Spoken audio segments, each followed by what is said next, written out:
Santa Fe was founded by the Spanish in 1610 and it's the oldest state capital in the US.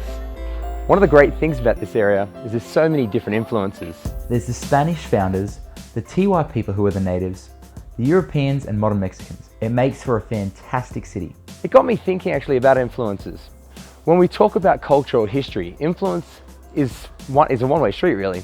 Karl Marx influenced the Soviet Union, Chuck Berry influenced the Beatles, and Hemingway influenced Martin Scorsese. At least I think that's right. When it comes to people and business, influence should always be in both directions. If you want to influence people, then you need to listen to them. Not only does this help to build trust, but you'll also see how you can help them. You want to be an influencer, not a dictator. You want to be a leader. So whether it's the staff in your company, your customers, your colleagues, or anything else, you have to adopt to what they need and feel. Influence is an emotional quality too. Feelings matter. So don't be afraid to open up yourself. We all like a boss who recognizes their own shortcoming. We respond to brands that know what they're good at and what they're not. So start a dialogue and listen to each other. That's the best kind of influence.